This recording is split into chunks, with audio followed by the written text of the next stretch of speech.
สิเฮ็ดจังใดจังสิบ่อดตายน้อเฮาพญาธิโควิด19ระบาดทั่วลาวของเฮาแล้วนาความทุกข์ของเขตทั่วประเทศดินแดนสาธาร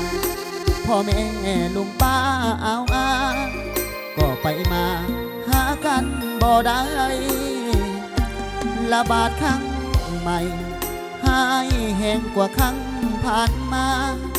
ย้อนความห่วงใยป่าซาขันถึงจึงมาส่วนสู้เอาไว้สั่งให้ล็อกดาวน์บ้านต่อบ้านบ่ให้เคลื่อนไหวขันถึงเพิ่นเอาใจใส่ป้องกันเอาไว้แน่เด้อหมู่คู่อยากมือหกเหียนก็เมื่อบ่ได้ย้อนว่าโดยสารสายใต้กิจการสัญจรไปมาหา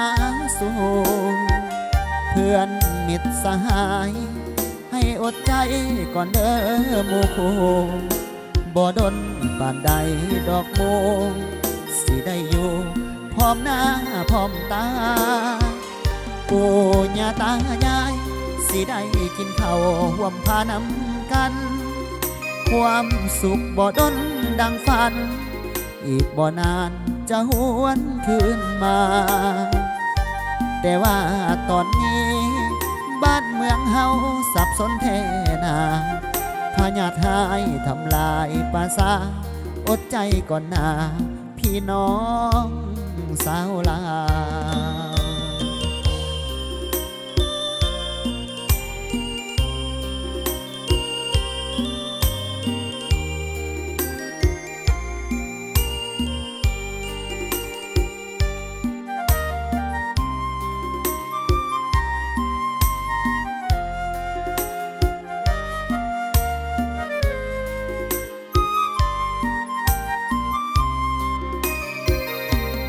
อยากเมื่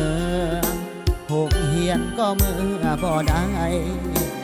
ย้อนว่าโดยสารสายใต้กิจการสัญจรไปมาหาสู่เพื่อนมิตรสหายให้อดใจก่อนเด้อหมู่คู่บ่ดนปานใดดอกโม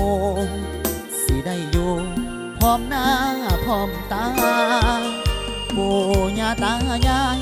สิได้กินข้าวห่วมพานำกันความสุขบ่ดน